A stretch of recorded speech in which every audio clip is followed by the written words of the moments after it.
Hoje a gente dá continuidade à nossa nova, que já está deixando de ser nova, série de pregações no livro de Efésios, e tem sido muito importante, tem sido muito legal poder explorar esse livro tão rico e tão precioso. E hoje a gente inicia então o capítulo 2 do livro de Efésios e vamos conseguir enxergar algumas coisas importantes com relação à nova vida com Jesus, ou, uma palavra mais bonita, a ressurreição em Jesus. Abram aí a Bíblia, ou se vocês quiserem acompanhar no boletim, está aí na capa do boletim, Efésios capítulo 2. Eu vou ler na versão NVI, aí eu fiz questão de colocar no boletim também. A versão é exatamente igual a que eu vou ler aqui na minha Bíblia. Então, Efésios capítulo 2, do verso 1 até o versículo 10. Diz o seguinte: vocês estavam mortos em suas transgressões e pecados, nos quais costumavam viver quando seguiam a presente ordem deste mundo e o príncipe do poder do ar, o espírito que agora está atuando nos que vivem na desobediência. Anteriormente, todos nós também vivíamos entre eles, satisfazendo as vontades da nossa carne, seguindo os seus desejos e pensamentos. Como os outros, éramos, por natureza, merecedores da ira. Todavia, Deus, que é rico em misericórdia, pelo grande amor com que nos amou, deu-nos vida com Cristo, quando ainda estávamos mortos em suas transgressões. Pela graça vocês são salvos.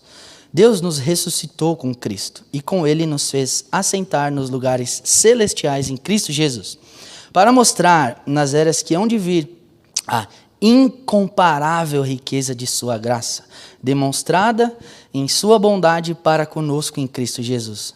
Aí o 8. Pois vocês são salvos pela graça, por meio da fé.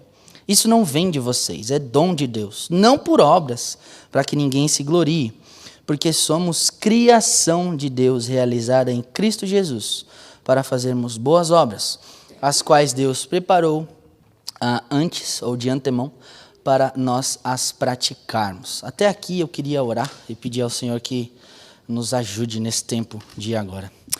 Deus, nós clamamos a Ti, para que o Senhor fale ao nosso coração, através desse texto tão rico e tão precioso que acabamos de ler, do livro de Efésios. Me ajuda, Deus, fala comigo também, porque certamente essa pregação primeiro foi para mim, enquanto o Senhor estava ali, de alguma forma, me ajudando ao preparar. E fala com todos nós, Deus, que a gente consiga focar a nossa atenção aqui. Talvez coisas possam, sim, querer nos distrair, algum problema, seja dentro de casa, no serviço, na faculdade, qualquer lugar, Deus, mas que a gente consiga focar nesse tempo. Às vezes é algo tão curto, mas tão precioso. Então que nós consigamos, Deus, sairmos daqui edificados, sairmos daqui com a convicção de cada vez maior de que realmente o Senhor é o nosso Deus, o Senhor é o nosso Salvador e Libertador. Essa é a minha oração, no nome santo e precioso de Jesus. Amém. Pois bem, queridos, a gente acabou de ler, e esse trecho aqui, Paulo, de certa forma, vai falar da nossa salvação através de uma coisinha bem importante, que é a graça de Deus.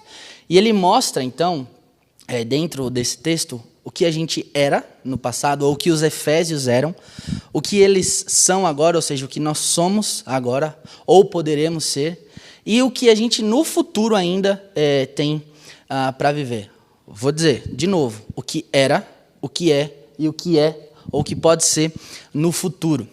Pensando nisso, então, e nesse texto que a gente acabou de ler, alguns pontos importantes, talvez vocês já devem ter se acostumado, e eu gosto de resumir a pregação em pontos, e para mim é muito mais fácil e me ajuda muito mais. Eu queria destacar 5 aqui, eu coloquei no boletim, se você quiser dar uma acompanhada comigo.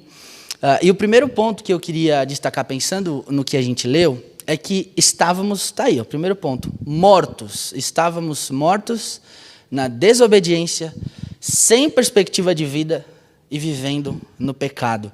Veja o que o texto de Efésios capítulo 2, de 1 a 3 diz: vocês estavam mortos em suas transgressões e pecados, nos quais costumavam viver quando seguiam a presente ordem deste mundo e o príncipe do poder do ar, o espírito que agora está atuando nos que vivem na desobediência. Anteriormente, todos nós também vivíamos entre eles, satisfazendo as nossas ou as vontades da nossa carne, seguindo os seus desejos e pensamentos. Como os outros, éramos por natureza merecedores da ira.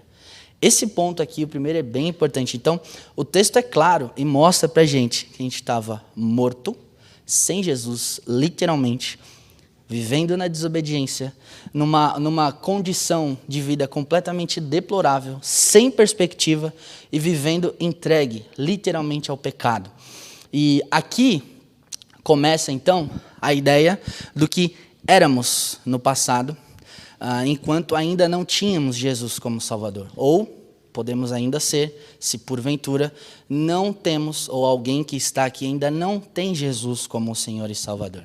E essa declaração inicial desse texto lembra aos crentes lá da igreja de Efésios de quão desesperadamente, assim eu poderia dizer, eles precisavam da graça salvadora de Deus.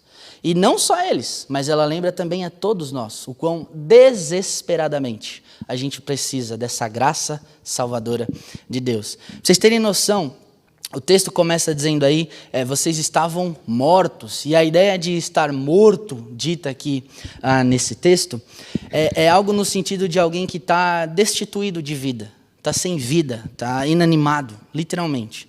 E essa pessoa só está assim por conta de um motivo, porque ela vive entregue, conforme o texto diz, à transgressão e o pecado. Portanto, então, essa morte, ela não quer dizer, por exemplo, que um homem que está morto em seus pecados, em seus delitos, em suas transgressões, não possa fazer coisas boas.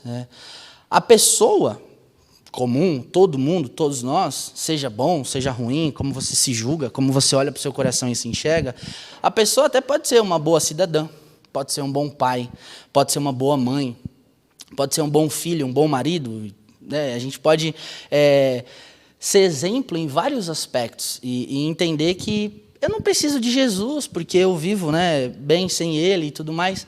Só que aqui é a grande questão. Em Lucas 6,33, a gente consegue enxergar que até quem é pecador, até quem é mau, consegue fazer bem para as pessoas. Isso aqui fica muito claro. Então, a questão aqui dessa morte é completamente espiritual. Completamente espiritual. É um afastamento totalmente espiritual. E isso aqui, de certa forma, quebra aquele argumento que muitas vezes a gente ouve de pessoas.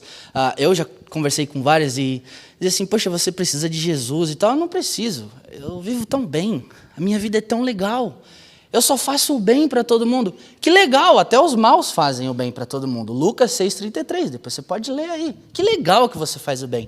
Mas quando o texto trabalha a ideia de morte, é um afastamento espiritual que Paulo quer trabalhar aqui. E se a gente continuar nesse texto, a gente vai conseguir ver que Paulo usa duas palavrinhas bem interessantes aqui. Essas duas palavrinhas, se você viu na NVI ou se você acompanhou aí no boletim, são transgressão e pecado. Transgressão e pecado. A primeira palavra, que é transgressão, ela traz para a gente uma ideia de queda, algo que caiu. Ou alguém que dá um passo em falso e está ultrapassando uma fronteira ali que não faz muito sentido. Errou, literalmente, e está se desviando do caminho. Que é bem parecida com a palavra pecado, que eu acredito que todo mundo já ouviu alguma vez na vida, que é a ideia de errar o alvo, é você acertar o lugar que você não queria. Isso é pecado. Então, antes de Cristo, o homem, o ser humano, está vivo, mas atento para as atrações que o pecado traz. E completamente morto para Deus.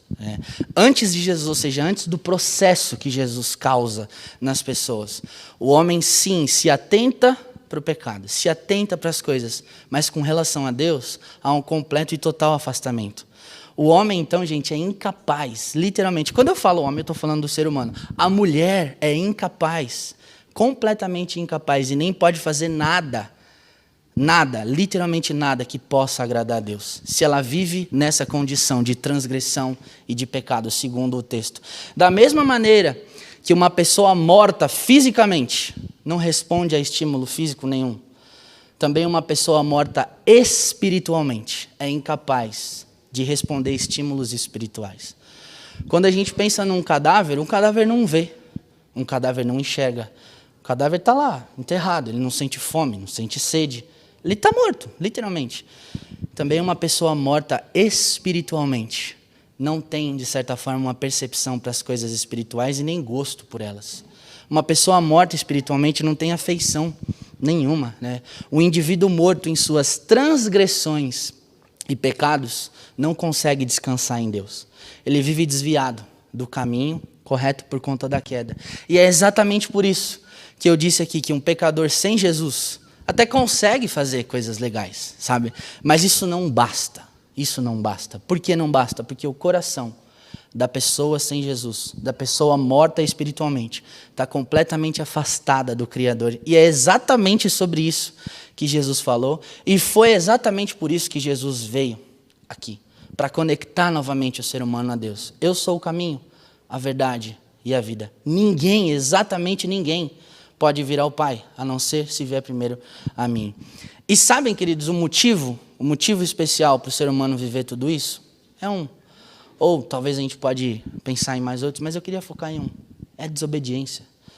O texto diz aqui, antes, os Efésios, né? Vocês estão seguindo a presente ordem deste mundo e o príncipe do poder do ar, que é Satanás. Ele trabalha um pouco dessa ideia. E não só os Efésios, não só aquelas pessoas, mas muitos ainda, hoje em dia, vivem agradando, de certa forma, ao diabo ou a Satanás, e principalmente a si próprios. Porque as pessoas vivem dizendo, o diabo é o meu inimigo, o diabo... De fato, a Bíblia é clara. Mas o nosso maior inimigo somos nós mesmos. Nós é que convivemos todos os dias com nós mesmos. Cada um que está aqui sentado sabe qual é aonde o calo aperta mais. Aonde é aquela área que você tem tendência a fazer aquela besteira bem grande. Jogar tudo no ventilador e espalhar e sujar, espirrar todo mundo.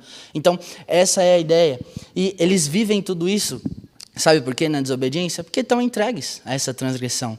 Vejam, queridos, que quem resolve, então, nadar literalmente de braçada dentro da transgressão e do pecado, não tem futuro nenhum, porque é engolido. E sabe engolido pelo quê? Diz o texto, pelo Espírito que agora está atuando nessas pessoas que vivem na desobediência. E a ideia de desobediência aqui, eu creio que todo mundo conhece, mas a Bíblia trabalha a obediência como obstinação, como alguém que se opõe à vontade de Deus. É alguém que resolve viver segundo as suas próprias vontades. Eu não estou nem aí para o que a Bíblia diz, e não estou nem aí para o que as pessoas dizem para mim. É exatamente como um menino de 13, 14 anos, aquele gordinho bem folgado quando tinha cabelo ainda, quando a mãe falava alguma coisa, eu não ouvia, simplesmente não estava nem aí para o que minha mãe dizia. E ela saía de casa e dizia assim, Lucas, é para lavar a louça, é para fazer isso, é para fazer aquilo. Eu ficava o dia inteiro na rua. Quando minha mãe chegava, eu não tinha feito nada. Por quê? Porque eu não queria. E aí era castigo para lá, castigo para cá. E é exatamente isso, é um Lucas obstinado. É um ser de vocês que estão aqui obstinados, que não quer ouvir mãe, pai, não quer ouvir ninguém. Acha que é o dono da verdade, é o sabe tudo. E a Bíblia está trabalhando a ideia de que pessoas assim vivem desse jeito completamente afastadas de Deus. Completamente afastadas de Deus. Se pergunte aí, se você é alguém que ainda vive assim, desse jeito. Completamente afastado do Senhor, né? E vivendo uma vida degradante por causa do pecado. Se pergunte se você é alguém que recebe uma ordem, mas por desobediência não dá a mínima para essa ordem. Se você é assim, eu queria te encorajar com essas palavras que eu acabei de dizer e com esse texto que a gente acabou de ler, porque dá tempo, ainda dá para ter transformação, dá para ter mudança, você está respirando assim como eu. E se você é alguém que não é desobediente, que já vive Jesus, amém, louvado seja Deus. Essa é a ideia. É para isso que a gente vive, a mudança é agora. A mudança é agora. E sabem por quê? Porque o texto 2, o ponto 2 diz para a gente, olhem aí o ponto 2. Deus, o ponto 2, por misericórdia, nos deu a oportunidade de termos uma nova vida em Cristo. Olha aí, Efésios 2, 4 a 5, diz o seguinte, todavia, vocês viviam desse jeito, mas Deus, que é rico em misericórdia, pelo grande amor com que nos amou, deu-nos vida juntamente com Cristo, quando ainda estávamos mortos em transgressões. Pela graça vocês são salvos. Queridos, graças a Deus, que Ele resolveu dar um basta no problema do pecado. Resolveu dar um basta no problema da desobediência. Resolveu dar um basta no problema da obstinação, desse afastamento espiritual. E dá para a gente a oportunidade de viver uma nova vida do lado dele. É o que o texto diz aí. Ó. Todavia, Deus é rico em misericórdia e com grande amor te dá vida juntamente em Cristo. E o texto vai dizer que Deus é rico em misericórdia. E a ideia de riqueza encontrada aqui nesse texto é no sentido de ter algo abundante, um recurso material ou alguma coisa nesse sentido que é cheio de posse, é algo muito grande. Mas Deus, por exemplo, seria abundante e cheio do quê? Pensando nesse texto, é exatamente misericórdia, que nada mais é do que uma boa vontade, pensando no miserável, pensando no aflito, associada ao desejo de ajudar. Então, quando alguém diz aqui, olha, eu tenho o dom de misericórdia, sabe o que você está querendo dizer para as pessoas? Que você consegue se colocar no lugar daquela pessoa, que você consegue sentir a dor daquela pessoa, que você consegue literalmente viver e chorar junto com aquela pessoa. E é isso que o texto está dizendo, que Deus olha para a gente e nos enxerga assim, com a misericórdia aflorada, porque Deus é rico desse negócio chamado misericórdia, como a gente acabou de ler. E quando Deus, então, se entrega no lugar dos homens, nessa cruz, a misericórdia dele, o amor, todos esses bons sinônimos que a gente pode encontrar aí na língua portuguesa, são vividos. É quando Deus resolve amar primeiro. É quando Deus resolve dar mais uma chance para o ser humano poder viver. É quando Deus olha para a gente e diz assim, ok, tu não merece, mas ainda assim, eu quero te levar à salvação. Ele simplesmente, queridos, resolveu nos amar primeiro.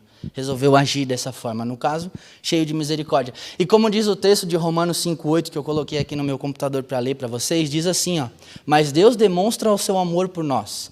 Cristo morreu em nosso favor enquanto ainda éramos pecadores. Ou seja, a gente não merecia nada, mas Ele fez isso. E algo muito interessante aqui, é que em momento nenhum desse texto que a gente acabou de ler, diz que nós amamos o Senhor e por isso a gente tem então a oportunidade de ser transformado. Pelo contrário, a Bíblia ela trabalha a ideia de que é Deus quem resolveu nos amar, de que foi Deus quem resolveu nos amar primeiro, e isso é algo muito importante. Não foi porque eu fiz alguma coisa que Deus agiu dessa forma para comigo. Pelo contrário, foi porque eu não fiz nada que Deus resolveu agir dessa forma comigo.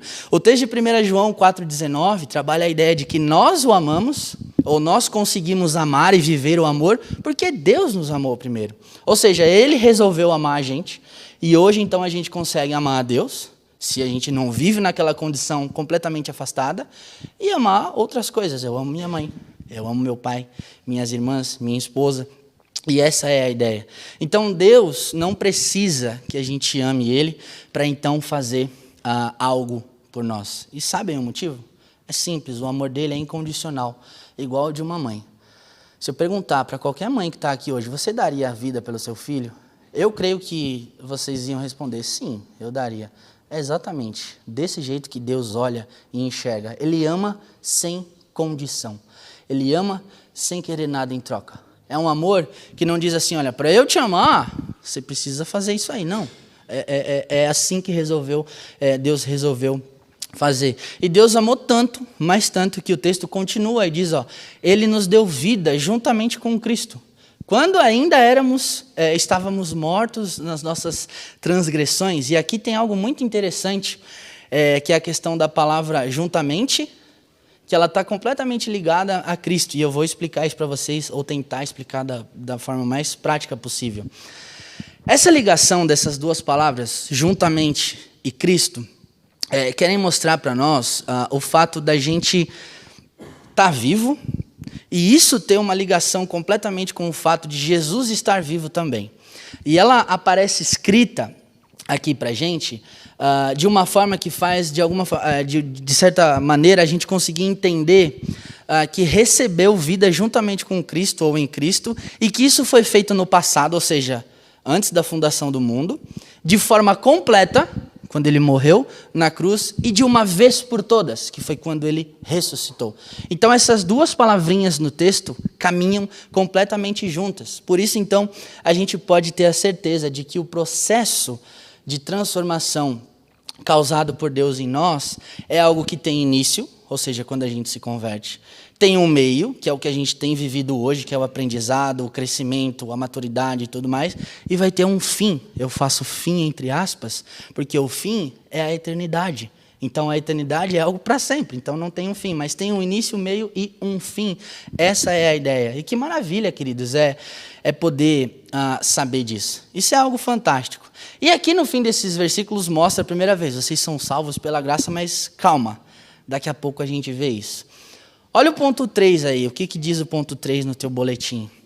Deus é bondoso e por isso nos ressuscitou com Cristo, nos dando a oportunidade de presente. Efésios 2:6, tá aí. Deus nos ressuscitou com Cristo e com Ele nos fez assentar nos lugares celestiais em Cristo Jesus. Está aqui, queridos, está aqui no versículo 6. A ideia do que somos agora, ou podemos ser agora, no presente, como eu disse lá no começo. A gente consegue enxergar aqui que a palavra de Deus está cheia de gritantes contrastes entre a incapacidade do homem e a suficiência, a plenitude de Deus. A gente consegue enxergar isso aqui. O texto é claro quando trabalha a ideia de que Deus nos ressuscitou com Cristo e com Ele nos fez assentar nos lugares celestiais. Isso quer mostrar aqui pra gente, queridos, que as Escrituras, ou seja, a Bíblia, ensinam que a gente consegue de alguma forma ser identificado com o Senhor Jesus e com a vida dele, não apenas na morte dele, mas também na ressurreição e na ascensão dele. E essa palavrinha, assentar, que talvez possa ser um pouquinho esquisita, ela indica pra gente, de alguma forma, a posição que a gente tem em Cristo. No caso, a de participantes de uma redenção consumada e vencida na cruz. A cruz está vazia. E aonde será esse assentar? Aonde isso vai ser vivido por nós? É simples. Nos lugares celestiais, no céu, na eternidade, ao lado do Senhor. Como vai ser isso? Não sei, mas não vejo a hora de ir para lá. Já casei, já tenho um mês de casado, estou feliz, né? Já dá para ir, já posso ir, né? Não tem problema mais. Não, estou brincando, não quero ir ainda não. Eu quero deixar uns 4, 5 mini eu aí espalhados pelo mundo. Meu sonho. Né? E a ideia então é, Deus, por misericórdia, por amor, nos fará assentar, ficar ali do ladinho dele. E isso é algo precioso. E isso se dá por conta da posição que a gente tem em Cristo Jesus. A gente, de certa forma, se somos alguém que seguimos a Jesus, já estamos potencialmente no céu, onde Ele realmente está e viverá, após buscar a gente. Né? E como eu disse, esse é o famoso já, mas ainda não. Eu disse isso na primeira pregação aqui. A gente já é salvo se a gente tem Jesus de verdade. A gente já desfruta da graça aqui na terra, mas ainda não completamente. Porque você está me ouvindo aqui, então você está vivo, então você não vive 100% ainda o que o céu tem preparado para ti. Essa é a ideia, então. Resumindo essa parte, que eu sei que é um pouco complicada, Paulo ensina para a gente uma união entre Cristo e os que nele creem. Essa é a ideia. E como isso acontece? Acontece de uma forma muito interessante, porque é dito aqui que o Redentor, que é Cristo Jesus, também pode fazer com que os remidos, que somos nós, vivamos ao lado dele. Basicamente é isso o que o texto vai dizer. E olha aí o ponto 4, a gente entra aí no texto mais conhecido por todo mundo. Ponto 4 diz que Jesus é rico em bondade, por isso nos oferece salvação por meio da sua maravilhosa graça. Isso é um presente divino, é um presente de Deus. Olha aí, Efésios 2, de 7 a 9, está no boletim. Se você quiser, volta lá na capa. Para mostrar nas eras que hão de vir a incomparável riqueza de sua graça demonstrada em sua bondade para conosco em Cristo Jesus. Pois vocês são salvos pela graça, por meio da fé. Isso não vem de vocês, é dom de Deus, não por obras, para que ninguém se glorie. Aqui no versículo 7 está a ideia do que a gente pode ser no futuro. No versículo 7, 8 e 9, né? A partir daqui. Se, claro, a gente viver aqui na terra com Jesus verdadeiramente. E quando o texto fala dessa ideia de que a gente vai conseguir ver uma incomparável riqueza nas eras que hão de vir, ele está falando literalmente da eternidade. De novo, esse texto fala bastante disso. E esse negocinho aí incomparável que a gente consegue enxergar nesse texto é uma coisa que transcende o espaço, transcende o pensamento, a compreensão das pessoas, transcende o que é limitado, porque Deus não é limitado, Deus é ilimitado. Ou seja, é algo fabuloso, é algo fantástico. E somente quando a gente estiver vivendo do lado dele, lá no céu, que a gente vai conseguir viver essa incomparável riqueza da sua graça que o texto diz. E a gente então, sim, lá no céu, vai ter noção do que realmente é tudo aquilo. Ainda não fazemos ideia, mas um dia eu espero em nome de Jesus que a gente tenha ideia. Eu quero ler um texto e fazer um negócio bem interessante. João 1,46 diz o seguinte: sobre Jesus perguntou Natanael: Nazaré? Pode vir alguma coisa boa daquele lugar? E Filipe disse algo muito interessante para Natanael: vá e veja. Eu queria parafrasear esse texto, queridos, pensando na eternidade. Você quer descobrir como vai ser a eternidade? O que vai ter lá no céu?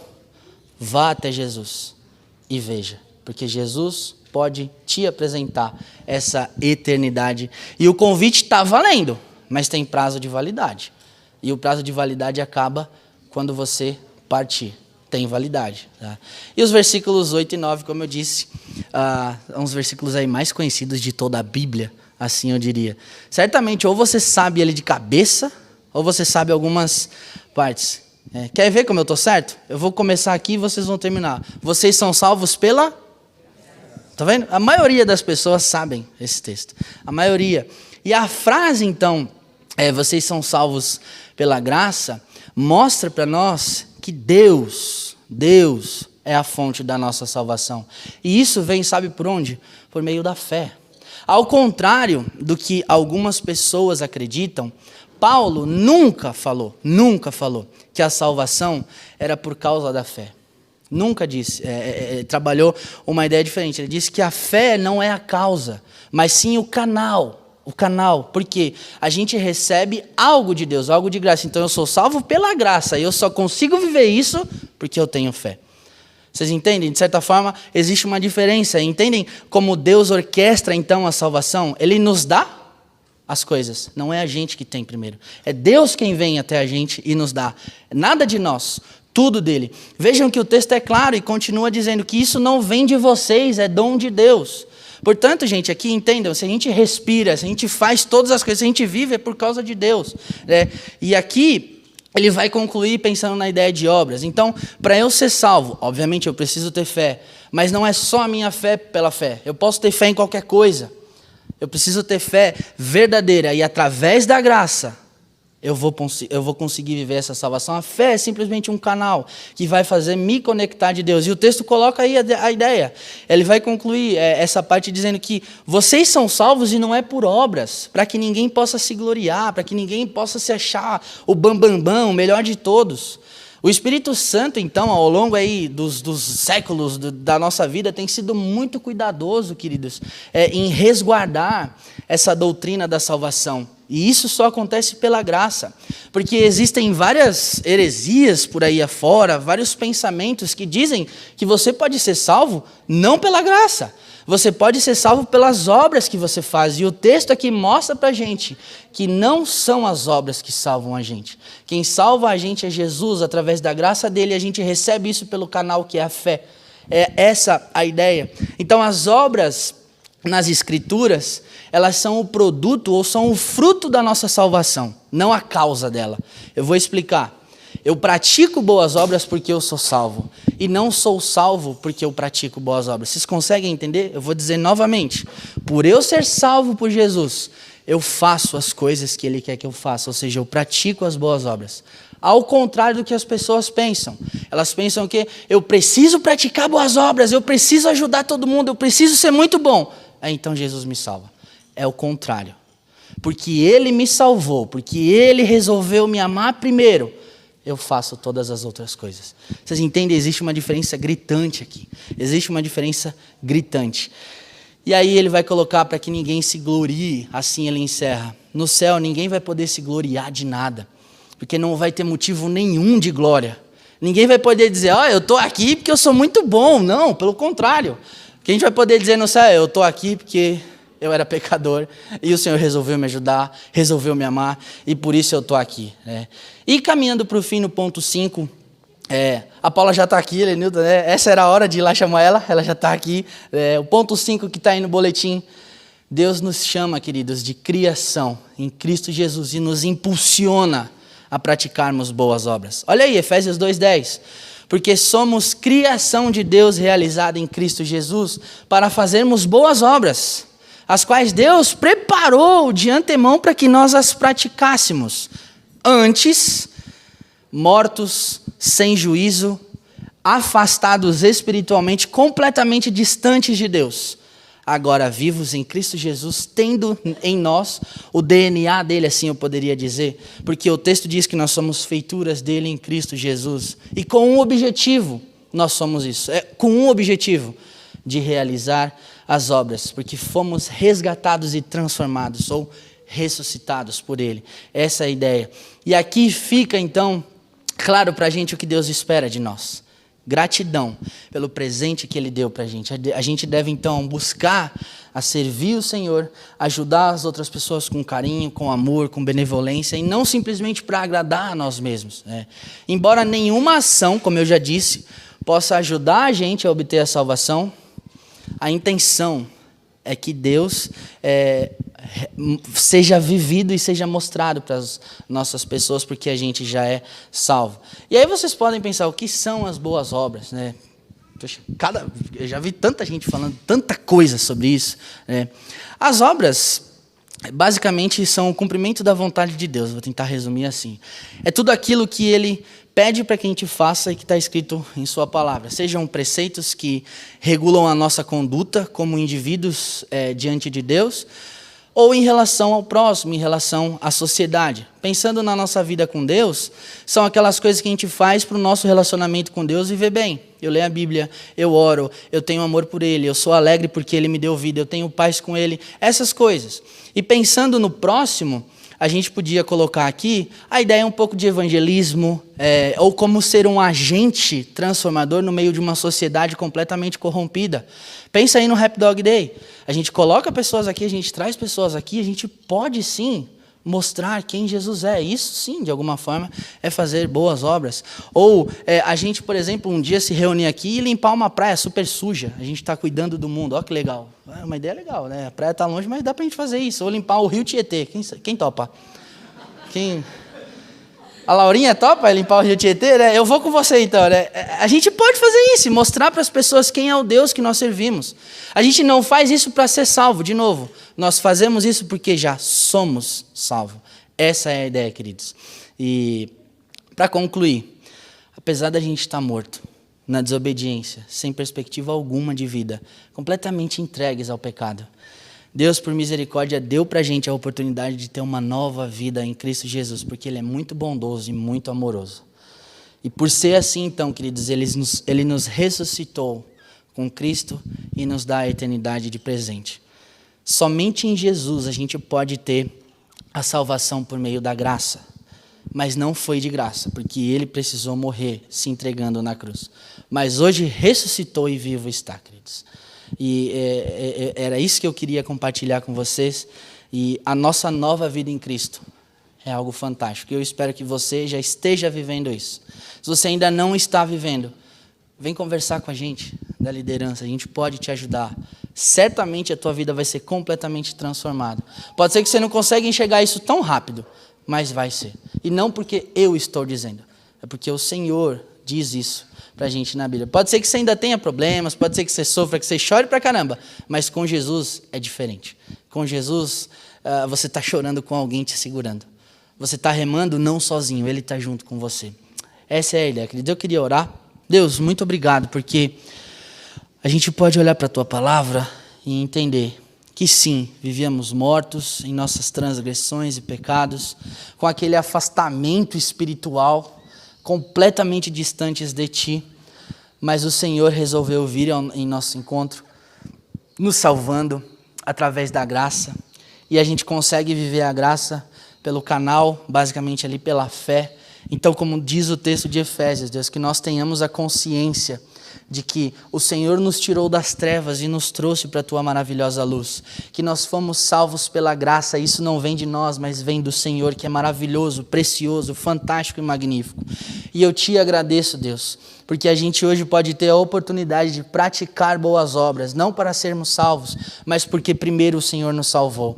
Eu Te agradeço porque o Senhor nos dá a oportunidade, Deus, de podemos mostrar quem o Senhor é, mostrar o que o Senhor fez com a gente. Pode ser, Deus, que talvez tenham pessoas aqui que não tenham aquele testemunho, segundo alguns dizem, impactante. Pode ser que tenham pessoas aqui que não foram libertas de droga, de vício de bebida, de nada. A vida simplesmente foi acontecendo, mas certamente, Deus, todos os testemunhos são importantes, porque nós estávamos mortos em nossas transgressões. Como eu disse aqui, afastados espiritualmente de Ti. Mas o Senhor resolveu, Deus, vir ao nosso encontro, nos salvando e nos resgatando. E que isso, então, seja algo vivo em nosso coração. Que a gente possa realmente viver isso como se fosse a maior verdade da nossa vida. E certamente, Deus, o Senhor será honrado e o Senhor será glorificado. Continua nos ajudando com essas pregações, continua nos ajudando aqui no livro de Efésios, que certamente o Senhor ainda pode falar com a gente. E que em nome de Jesus, Deus, possamos cada vez mais ser edificados por Ti, através da leitura, através da oração e através da comunhão, que é isso que a gente tem aqui. Muito obrigado, Deus, pela oportunidade de poder compartilhar a palavra com os meus irmãos, os meus queridos preciosos. É no nome santo e no nome precioso de Jesus que eu faço essa oração. Amém.